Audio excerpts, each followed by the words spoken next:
Jawa Timur ini kan disertai dengan bentang alam yang sangat luar biasa. Terus dipenuhi oleh SDM yang juga tidak kalah luar biasa. Apalagi secara geografis kita hampir tidak ada kekurangan. Artinya kalau ketiga elemen ini bisa disatukan, insya Allah ini bisa dikomersialisasi menjadi nilai rupiah. Harus kerja ekstra. Karena berbicara efisiensi, kas dari pusat sudah berkurang, otomatis kita tidak boleh hanya mengandalkan pajak. Jadi kalau mengandalkan pajak itu kan mengandalkan sesuatu hal yang sudah menjadi bagian dari rutinitas dan kewajiban para wajib pajak kan begitu. Tapi BUMD ini saya pikir penting, apalagi kita punya 9 BUMD dan anak perusahaan. Secara otomatis dividennya juga akan besar. Nah ketika dividen itu besar, maka pendapatan asli daerah sudah pasti akan menaik. Kan begitu. Ketika dividen itu menaik, terus kemudian PAD-nya kita besar, maka pembangunan yang bisa dilakukan di Jawa Timur akan bisa lebih merata. Di masing-masing pajak itu ada kiat-kiat tertentu dan cara tantangan tertentu di masing-masing pajaknya. Otomatis kan kita harus berpikir ini untuk PKB seperti apa, BNKB seperti apa, PAP seperti apa, EBLB seperti apa. Kemudian retribusi, pengelolaannya juga seperti apa. Terus kemudian ada lagi pengelolaan aset. Itu kan pasti mikirnya lagi beda, kan nggak mungkin cara yang digunakan untuk pajak terus kemudian digunakan untuk aset, kan pasti berbeda.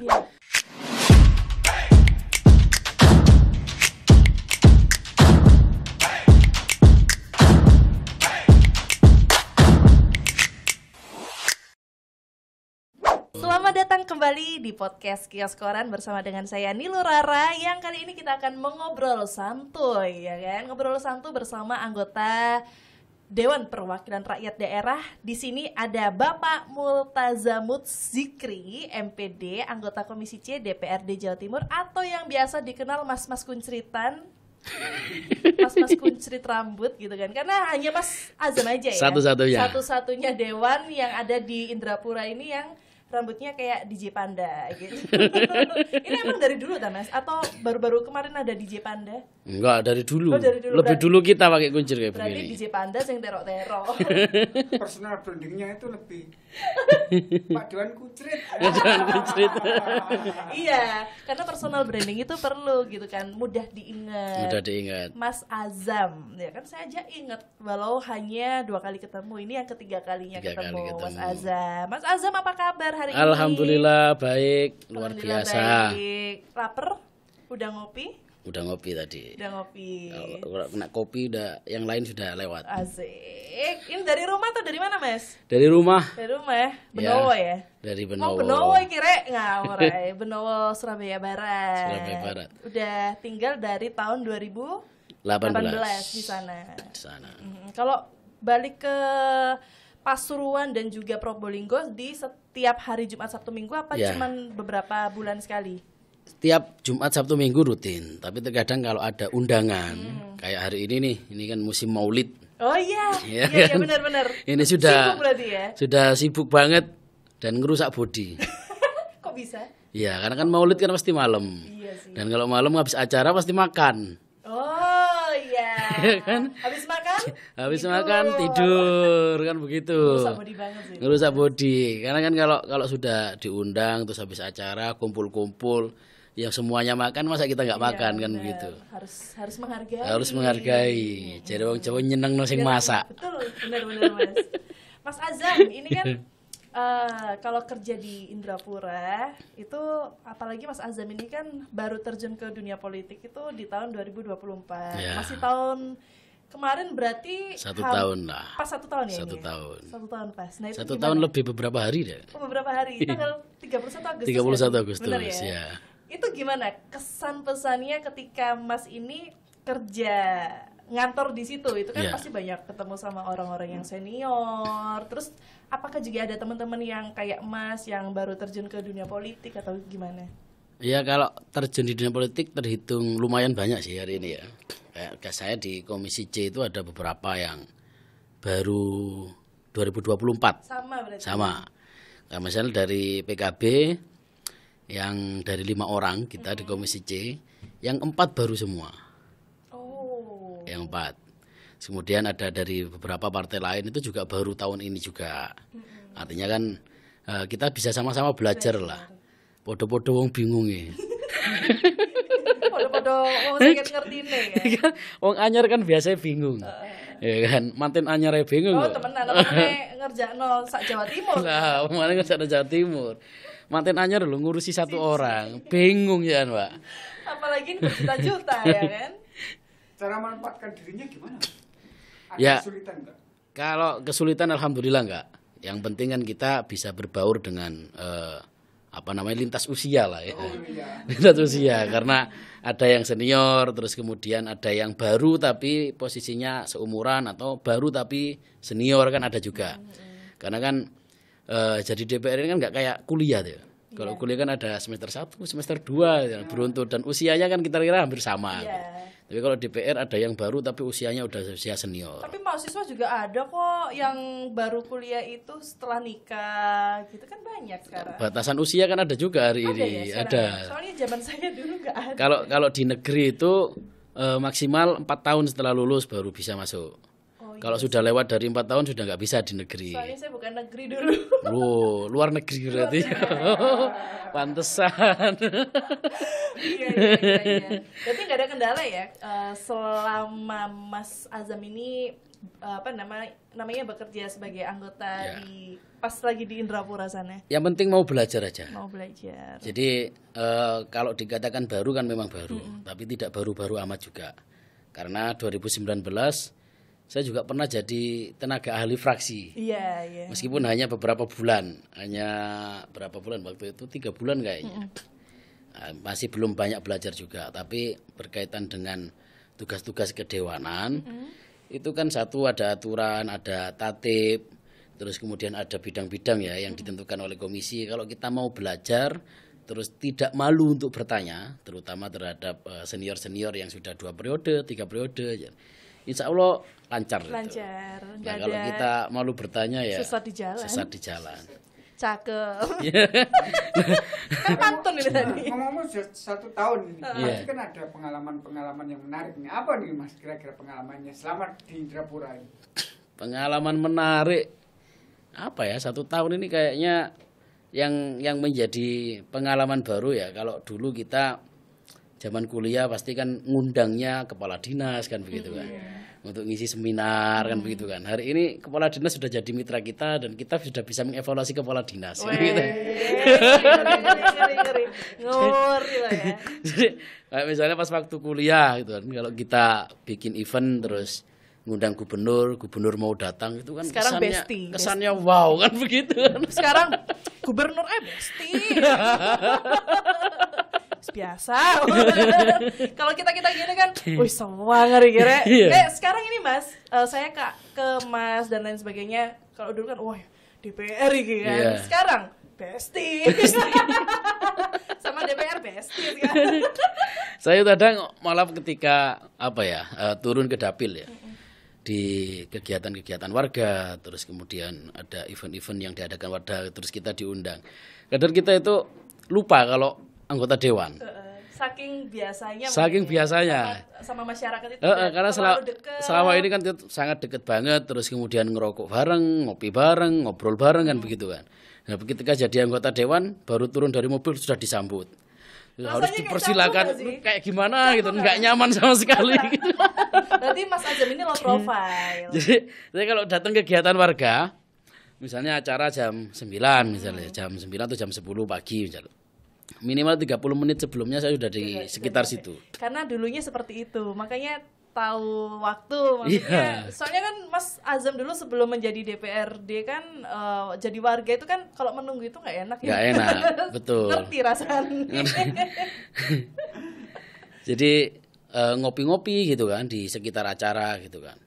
Bahkan nanti kalau acara sudah ramai apa gitu kan, panitianya ribet. Ini DPR-nya belum datang gitu kan. Padahal kita ngopi di sebelahnya. Tuh, nggak ngerti itu Mas. Jadi jarak biasanya 50 meter atau 100 meter dari tempat acara kita sudah di situ gitu kan. Pelanggaran nih. Dan kita nggak pernah konfirmasi ke panitia kan. Pelanggaran nih, panitia nih nggak ngerti anggota dewannya wes datang ya kan. Karena Ya itu tadi brandingnya, kuciran tadi. Iya. Jadi Kuciran. orang kira ini anggota dewan apa bukan ya? Dikira, oh pedagang. Pikir Karang Taruna. Taruna. Masih muda. Berarti cerita menariknya Mas Azam ini sering diundang tapi ternyata karena sudah terbiasa merakyat ya ibaratnya Ya. kan kalau omongan zaman sekarang itu udah merakyat sama masyarakat yang Sama ada. masyarakat. Ini akhirnya mereka kalau ketemu Mas Azam ini woles ibaratnya kan nyantai gitu. Santai gitu kan. Nggak Makanya kan tegang. banyak warga yang ngomong akhirnya kan ketika ngopi bareng gitu kan. Sudah sampean nggak usah kaku-kaku gitu kan. Bahkan saya beberapa kali ke warga yang usianya di atas kita ya. Bapak-bapak, ibu-ibu itu. Manggil Pak gitu kan. Saya bilang jangan manggil Pak gitu kan. Mas gitu. Bukan. Dek. Manggil Dek. Kalau di malah kita minta manggil Cong. Oh. Kalau di Pasuruan Probolinggo itu kan bahasanya kan lebih banyak bahasa Madura kan begitu. Bahasa Madura itu Cong itu sama kayak dengan Le kan begitu. Oh, Cong itu Le. Le. Kirain Mas Cong itu. Enggak, Cong itu Kacong Le. itu bukan sih? Kacong, Oh. enggak. Saya mesti ngomong sudah Pak nggak usah manggil Mas itu. Manggil Cong jenengan. Karena usia saya jauh di bawah jenengan. Anggap saya sebagai anak jenengan. Saya sampaikan begitu. Kalau jenengan nganggap saya sebagai anak, sampean mau nyuruh saya apa aja, saya mau pasti kan begitu. Iya benar. Nah, ini kan salah satu kiat untuk kita biar lebih dekat. Iya. Karena kalau manggilnya sudah begini Pak, gitu kan mesti kaku, Kayak kaku. dan berjarak kan begitu kan. Benar, iya. Nah kalau manggilnya Cong ini Cong, nah, lebih enak itu, dengernya juga lebih enak. Iya gitu. sih, benar-benar. Makanya di setiap sambutannya orang-orang itu selalu ngomong selamat datang anggota DPRD yang selalu menolak tua karena nggak mau dipanggil Bapak jadi. Iya. Mintanya dipanggil Kacong kan. Semoga muda terus ya Mas ya. Oh berarti sekarang tak panggil Cong aja. Cong Azam ya. Jangan sampai dipanggil Om. Waduh. Om lah. Iya. Om lah. Ih, bahaya ki om iki. ini. Cong gimana Cong sekarang Cong? Nggak enak ya kalau saya yang bilang ya. Berarti keren ya Mas Azam ini. Maksudnya benar-benar mengajeni apa ya bahasanya kalau bahasa Indonesia itu menghormati. Karena kan beliau kan tetap lebih tua daripada benar. kita kan begitu kan. Nah, salah satu faktor lainnya sebenarnya ingin mendekatkan diri. Karena kalau tidak dengan cara yang begitu itu kaku banget dan ya nggak akan keluar itu orang-orang kalau mau ngomong nitip aspirasi terus usulan apa nggak bakal keluar. Iya, malah justru lebih enak kayak gitu sih Mas, Iya. lebih bersahabat, lebih bestie gitu. Oke, kita masuk ke tema kita hari ini karena Komisi C itu katanya Mas Azam itu membahas soal uang, mencari uang, ya kan? Untuk siapa Mas? Untuk warga Jawa Timur Untuk warga pastinya. Jawa Timur, betul sekali. Ruwipet ya Mas ya, lek golek duit iki ya. Sampean golek duit gawe awake sampean dhewe kan Angel, angel kan ya. Dan iyo, Kayak sak wong Jawa iya. Timur. Jadi di DPRD itu ketika pendapatan naik kita diapresiasi. Tapi kalau pendapatan berkurang kita dicaci maki. benar. Iya sih. Kan Gak ada. begitu. Apa namanya kadang pun juga kita nggak mau tahu ya Mas. Yang penting Iya. muda terus. Padahal nggak ngerti kerjaannya itu ternyata seberat itu. Makanya. Iki sampai pening kepalanya ya nggak sih Misalnya Mas? kan ini kan kalau kita ngomong soal keuangan, tumpuan kita kan banyak kan sebenarnya kan begitu. Ada BUMD, ada pajak dan lain-lain lah yang kemudian itu bisa diakomodir untuk bisa bekerja sama untuk meningkatkan PAD. Dan mengakomodir antara satu pihak dengan pihak lain ini kan sak perkara dhewe. Iya. Jadi wong Surabaya kan ngono. Tapi kan itu menjadi bagian dari tugas dan tanggung jawab kita. Jadi sekalipun dicaci maki A, B, C, D ya harus diterima kan. Ikhlas begitu. ya Mas ya. Ikhlas. Ya kalau nggak ikhlas ya gimana lagi wong itu menjadi bagian dari tugas kita kan begitu. Benar. Dari awal sudah Dimandatkan, Iya, disumpah. Oke, di episode kali ini kita ngobrol sama Mas Azam ini ngomongin tentang masa depan keuangan daerah Provinsi Jawa Jawa Timur ya Mas ya. Karena kan masa depan keuangan daerah Provinsi Jawa Timur itu kan sudah terlihat menjanjikan ya Mas ya. Didorong oleh pertumbuhan ekonomi yang kuat seperti terutama di sektor perindustrian dan juga pertanian gitu kan, serta upaya percepatan digitalisasi dalam pengelolaan keuangan daerah. Nah, sebelum kita masuk lebih dalam lagi Mas Azam, bisa dijelasin dulu nggak sih fungsi dan cakupan kerja dari Komisi C DPRD dalam konteks keuangan daerah? Kita kan cuman secara garis besarnya aja kalau Komisi C kan golek duit gitu kan. Nah, ini kalau konteksnya di dalam daerah itu seperti apa? Jadi kalau tadi Mbak Rara sudah spill soal tugas-tugas Komisi C. Golek duit lah ya. Uang dan uang kan begitu kan. Dan itu sepertinya menjadi hobi teman-teman hari inilah. Semuanya sih Semuanya, Mas. Saya ya. pun juga mencari cuan gitu Iya. kan. Jadi kalau di DPRD itu berbicara soal pendapatan terkait dengan dividen, pajak dan sebagainya, tumpuannya memang ada di Komisi C. Sehingga Komisi C berputar otak untuk mencarikan solusi dari satu persatu komponen yang mencari uang. Jadi kalau kita berbicara komponen pencari uang, mesin pencari uang kita, itu ada Bapenda, ada BUMD kan begitu kan. Terus kemudian ada retribusi dan perlu penanganan masing-masing. Kalau di Bapenda misalnya kaitannya dengan pajak, itu ada beberapa kiat-kiat. Seperti yang kita jelaskan di minggu lalu, ada beberapa pajak. Di masing-masing pajak itu ada kiat-kiat tertentu dan cara tantangan tertentu di masing-masing Sendiri-sendiri ya. pajaknya. Otomatis kan kita harus berpikir ini. Untuk PKB seperti apa, BNKB seperti apa, PAP seperti apa, EBLB seperti apa. Kemudian retribusi, pengelolaannya juga seperti apa. Terus kemudian ada lagi pengelolaan aset. Itu kan pasti mikirnya lagi beda. Kan nggak mungkin cara yang digunakan untuk pajak terus kemudian digunakan untuk aset.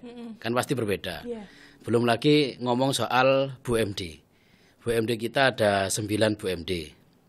Itu belum termasuk anak perusahaan. Yang unit kerjanya masing-masing juga berbeda. Secara otomatis kita harus belajar satu persatu gitu kan. Kiat-kiat caranya itu belajar satu persatu. Jadi kalau saya katakan Komisi C ini komisi yang serba bisa sebenarnya. Wis, ngeri. Multi talenta. Multi talenta. Jadi tuntutan kita itu, coba bayangkan mitra kita itu ada perbankan misalnya, Bank Jatim sama Bank UMKM. Secara nggak langsung kita harus belajar perbankan. Iya. Kalau kita tidak paham soal perbankan, gimana kita mau mendampingi mereka untuk meningkatkan laba di usahanya. Satu itu misalnya. Ada lagi BUMD kita yang unit kerjanya itu Petrogas ya, minyak. Otomatis kita harus belajar minyak.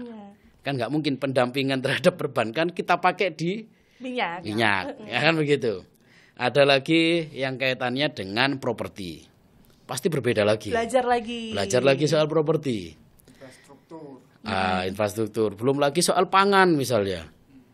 Ada lagi yang lebih menarik juga di Jawa Timur itu ada pelabuhan. Yang itu anak perusahaan dari PJU. Misalnya di ABN. Otomatis kan kita harus belajar soal pelabuhan dan perkapalan.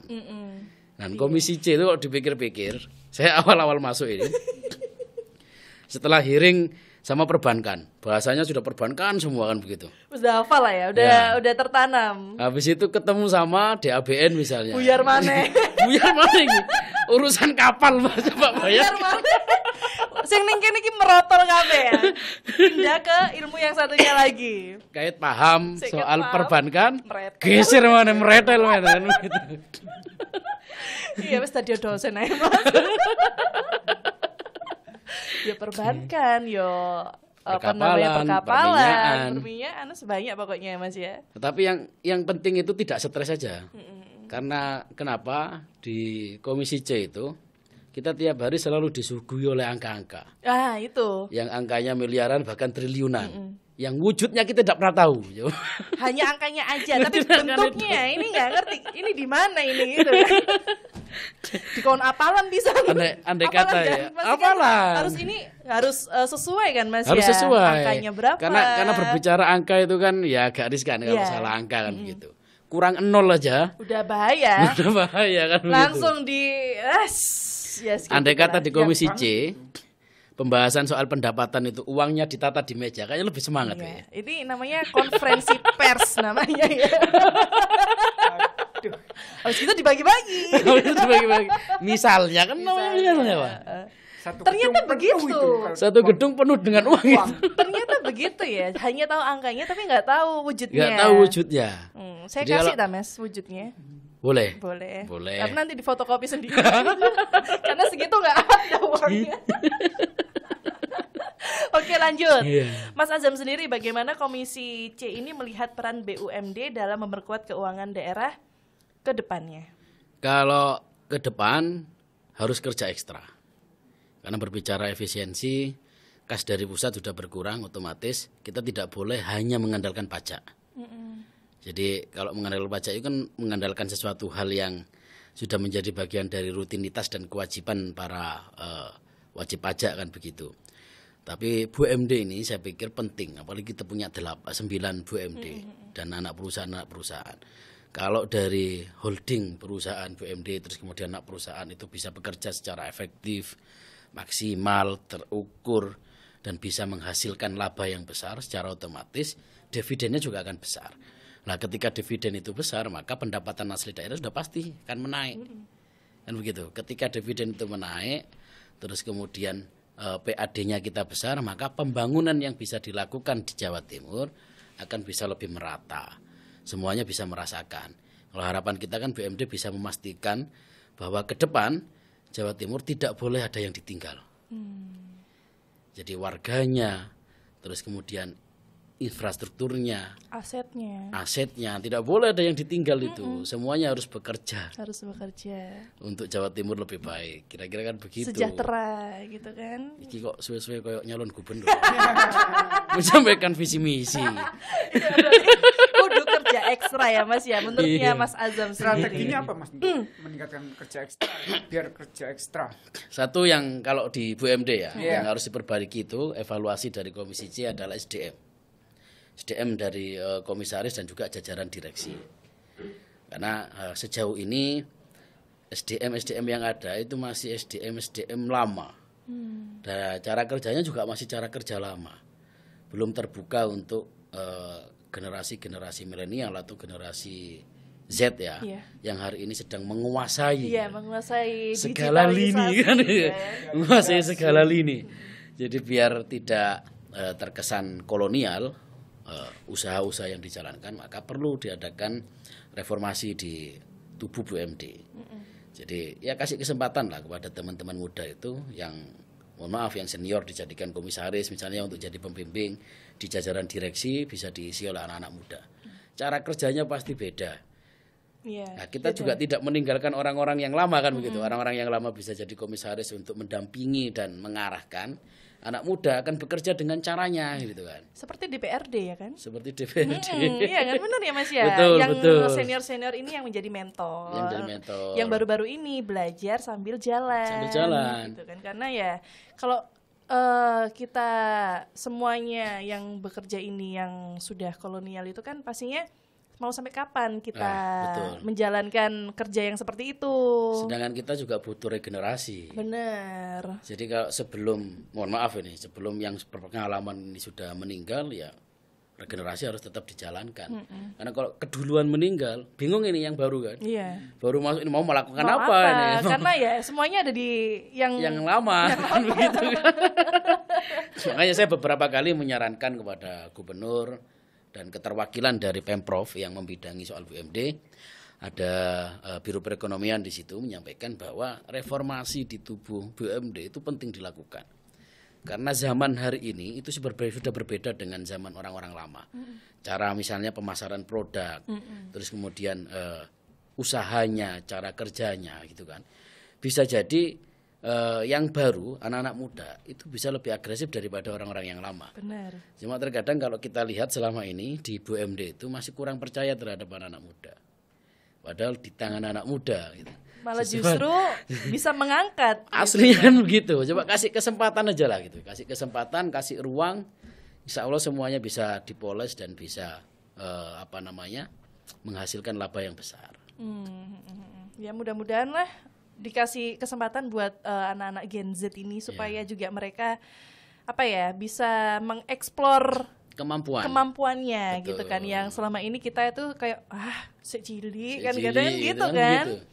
Ternyata Gen Z ini lucu-lucu gitu. Ya nggak bisa juga Cerdas-cerdas. mereka itu ditinggal, nggak bisa juga. Iya, benar-benar. Karena hari ini tetap ya Tetap diakui atau didampingi. tidak dunia mereka. Dunia betul. Ya, yang terpenting kan ada sistem kontrol, ada pendamping di situ untuk mengarahkan agar ya mereka yang anak-anak muda juga tidak semaunya sendiri kan begitu.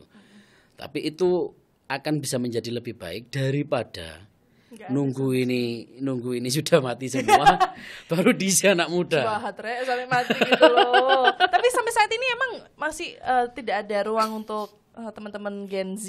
Masih belum ya, kalaupun ada masih sangat minim, hanya di beberapa anak perusahaan dan itu pun masih di jajaran komisaris dan di direksi masih jarang.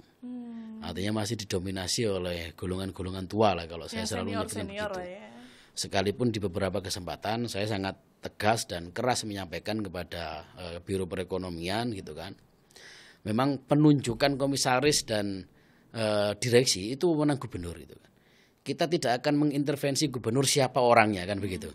Tapi mbok yo maksud iki mana gitu kan. Habis dari perusahaan A pindah ke perusahaan B. Sama aja jabatannya. Sama aja jabatan, habis itu pindah ke perusahaan C. Muter aja terus mau sampai kapan muter kayak begitu itu kan begitu. Sedangkan kita ingin bertumpu pada BUMD. Artinya kalau ini terus menerusan begini, BUMD tidak akan bisa diandalkan. Kecuali memang ada reformasi di tubuh BUMD. Kita dukung. Dukung siapa sama? Regenerasi. Dukung iya harus lah. Kasihan loh teman-teman dari Gen Z kan barangkali butuh saya juga nggak apa-apa. Iya, Kan saya iya. termasuk Gen Z juga kan. Mau di direksi apa? Ordal. Orang dalam. Nanti bisa direkomendasikan ke Ibu Gubernur ya Mas ya. Nah hari ini kelemahan kita DPR tidak bisa merekomendasikan orang untuk menjadi komisaris maupun direksi karena aturannya memang tidak boleh. Jadi kewenangan terkait dengan penataan SDM di BUMD itu murni kewenangan gubernur. Oh. Jadi gubernur itu punya hak prerogatif untuk menentukan siapa yang akan dijadikan komisaris dan siapa yang akan dijadikan oleh direksi. Biasanya kan boleh merekomendasikan tapi khusus ini nggak boleh ya Mas. Di sini nggak boleh. Sayang sekali. Gimana Berarti saya coba? harus menghubungi ibunya sendiri. Iya. Gitu Sudah punya kan. nomornya belum?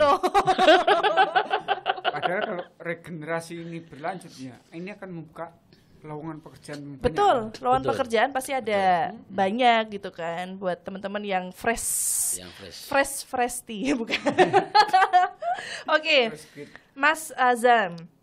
Faktor apa aja sih Mas Azam untuk pendukung masa depan keuangan daerah? Mungkin pertumbuhan ekonomi yang kuat atau mungkin sektor pertanian yang berkontribusi atau bagaimana? Jawa Timur ini kan disertai dengan bentang alam yang sangat luar biasa.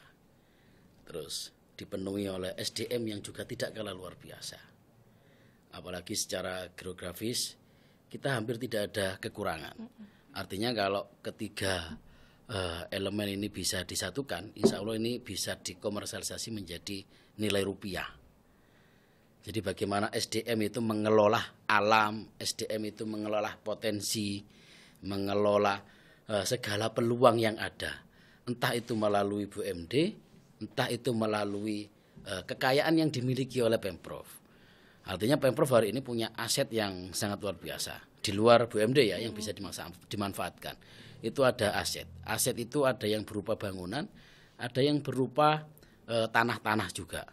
Nah, tanah itu kalau kemudian diberikan ruang dan kesempatan terhadap entah sifatnya kerjasama, entah itu sifatnya nanti bagi hasil dan sebagainya, artinya aset yang dimiliki oleh Pemprov itu akan menjadi aset yang kerja. Jadi sekalipun provinsi itu diam saja, tapi asetnya bisa kerja dan bisa menghasilkan. Ya yang terpenting bagaimana cara mengkolaborasikan antara bentang alam yang ada dan aset yang dimiliki, terus kemudian diberikan kepada SDM yang tepat.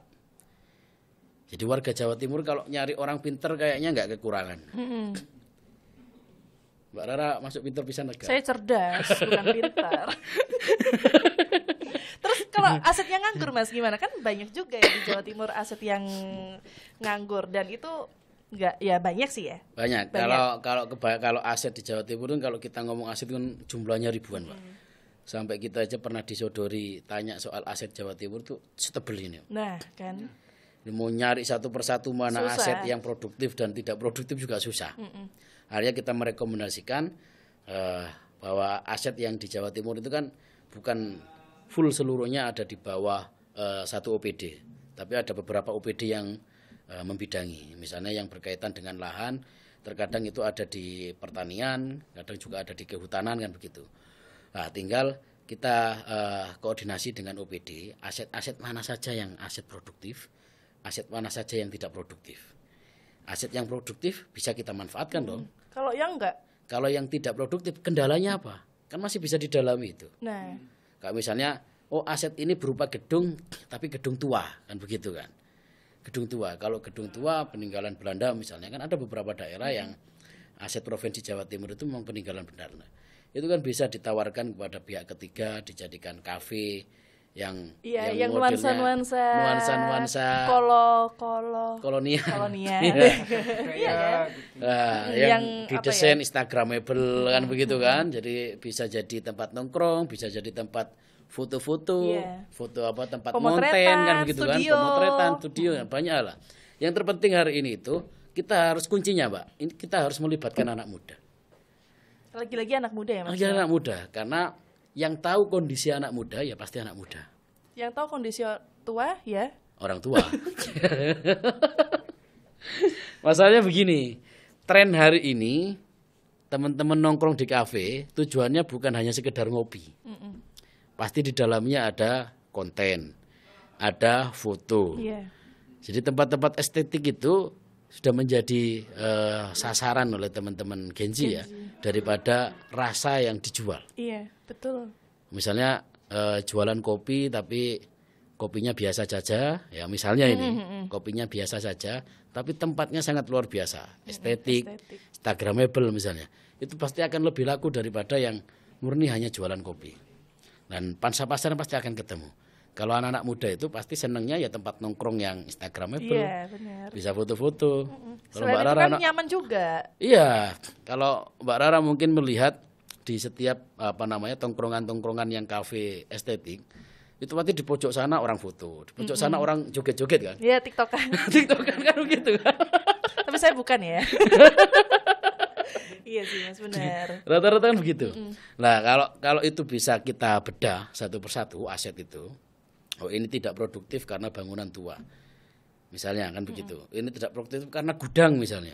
Solusinya seperti apa? Kalau kita tidak dikasih tahu, hanya disodori data aset, kan kita tidak bisa melihat ini potensinya apa, terus kelemahannya apa, dan apa yang harus kita lakukan. Ya mungkin kelemahannya ada di jalan masuknya, atau kan betul. Apa infrastrukturnya lah ya. Harapan kita kan data yang dimiliki, data aset ya Mbak ya, data aset yang dimiliki oleh Pemprov itu disertai dengan kelemahannya.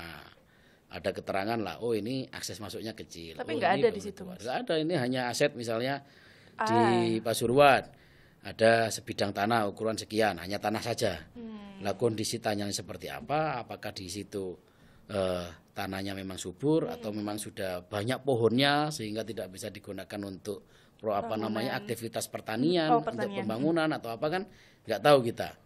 Tapi kalau kemudian aset-aset itu ada datanya, kan enak. Kita bisa menawarkan ke pihak ketiga misalnya.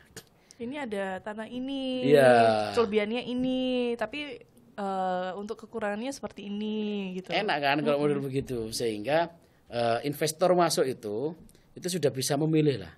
Investor punya plan bisnis apa misalnya, yang dibutuhkan aset yang seperti apa.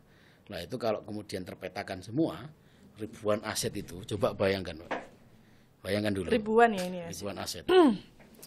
Berapa triliun? Nah, sudah. Nah, kalau sudah banyak ya Mas ya. Sebenarnya banyak loh. Pengelolaannya di mana sih Mas? Di masing-masing UPD Mas. Masing-masing UPD. Jadi bukan jadi satu. Kalau ngomong pendataan ada di BPKAD kan. Pendataannya ada di BPKAD. Cuma wewenang atas aset itu bukan hanya di BPKAD. Tapi di OPD masing-masing. Misalnya di beberapa aset Pemprov yang berkaitan dengan kolam renang, terus kemudian lapangan bola, apa sebagainya, itu ada di Dinas Pemuda dan Olahraga. Yang berkaitan dengan lahan-lahan yang di desa-desa, di daerah pegunungan, itu rata-rata ada di Dinas Pertanian. Kemudian ada pula yang gedung-gedung. Yang gedung-gedung itu banyak itu.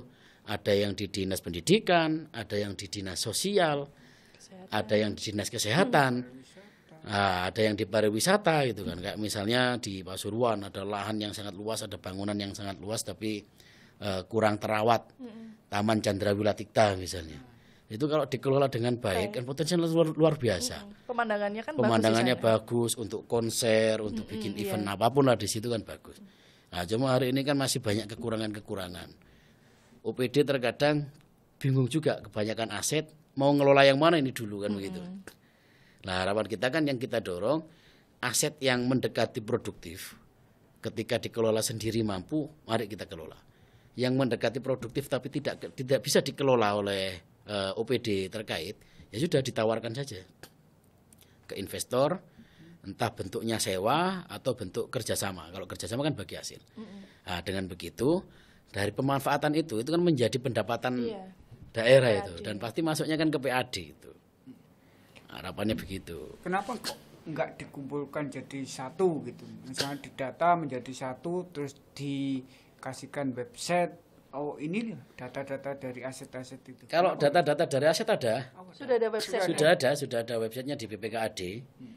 Satu persatu bisa dilihat semua, tapi kan tidak ada keterangan terkait dengan kelemahan dan apa namanya kelebihan dari Paling aset yang ada di situ. aja, gitu ya. Jadi ada ukurannya, terus ada bentuk Berupa bangunan. apa? Kalaupun ada foto kan cuma ada hanya satu foto gitu kan. Artinya ketika orang benar-benar tertarik baru orang akan survei untuk tahu kan begitu. Iya. Survei baru tahu. Tapi harapan kita sebenarnya kan itu bisa dilengkapi. Sudah kita usulkan sebenarnya ke BPKAD. Entah itu ada di OPD apapun aset itu, tapi setidaknya ada satu data yang kemudian bisa memberikan keterangan juga. Sehingga investor melihat dari situ ada keterangan. Wah, ini kayak menarik ini, baru mereka datang kan begitu. Nah, terkadang kan investor itu begitu melihat hanya ada satu foto, terus diamati dengan sendiri, terus dilihat alamatnya, waduh jauh. Padahal nggak tahu tempatnya bagus Nah, gitu kan begitu. Karena jauhnya itu tadi. Kalau kita misalnya Mbak, mohon maaf ini, kalau kita gunakan fungsi marketing yang sebenarnya, orang jualan rumah itu kan pasti ada keterangan. Foto, itu. video, keterangannya. Selain foto video kan ada keterangan. Luas bangunan sekian, luas tanah sekian. Minusnya apa? Kamar mandi berapa kan begitu kan. Dekat dengan mall, Ya. dekat dengan rumah sakit kan Ya, begitu. betul. Lah, di kita masih belum ada itu aset-aset itu. Berarti kurang lengkap. Lah, kita sudah mendorong BPKAD untuk melengkapi data-data yang semacam itu. Sehingga orang itu mau sewa tempat yang tadi bangunan bisa dimanfaatkan untuk kafe misalnya. Di keterangannya dekat dengan sekolah, dekat dengan rumah sakit. Wah, ini menarik ini kan begitu kan. Kan banyak yang mahasiswa atau mahasiswi Iya. mampir gitu kan. Kayak sama lah kayak orang jualan rumah itu. Sudah kita contohkan begitu itu Betul. kepada BPKAD. Tapi sampai saat ini gimana? Ya, Masih- BPKAD ini kan wewenangnya kan hanya mengkonsolidir data aset. Dan kewenangannya ada di dinas-dinas. Terakhir kita ketemu sudah disampaikan kepada dinas-dinas terkait untuk melengkapi data itu. Lah kalau data itu sudah ketemu semua sebenarnya wah enak semua. Pemasaran asetnya sangat luar biasa. Apalagi yang Kendala lagi SDM. nah, SDM. apalagi investor yang mau masuk kan enak, efektif gitu loh. Udah lengkap semua data-datanya di sana. Datanya lengkap. Bisa langsung berhitung potensi bisnisnya kan. Kalau misalnya ada aset dekat sama SMA, dekat sama kampus, dekat rumah sakit. Wah ini investor pasti berpikir wah ini gawe warung cocok iki cedek ambek opo-opo kan begitu kan ya. Bener. Kan nggak mungkin kita itu mau investasi tapi masih berhitung ini bener tak enggak investasinya kan begitu kan. Iya, mikirnya ke situ. Masih Ya, mikir-mikir gitu. Apalagi kalau harus datang langsung ke sana untuk memastikan kan pasti Ternyata males zong juga. gitu Ternyata kan. zong. Aduh. Tapi kalau sudah ada keterangan kayak orang jualan rumah lah. Perumahan kan seperti Perumahan itu kan sekarang. begitu. Bener. Dekat sama rumah sakit. Deket Juanda. Malah bahasanya kan sudah 5 menit ke Iya, bener. rumah sakit kan gitu. Padahal juga 5 menit bisa. Kalau macet. Iya kan maksudnya. tertarik akhirnya. Bener, Orang bener. kan tertarik untuk datang dan survei. Tapi kalau tidak ada keterangan, jangankan untuk survei, melihat saja.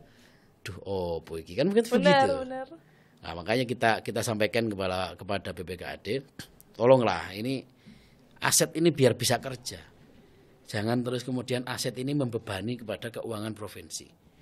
Kita itu sangat menaruh harapan yang besar terhadap aset-aset yang dimiliki oleh Pemprov untuk menyumbangkan PAD.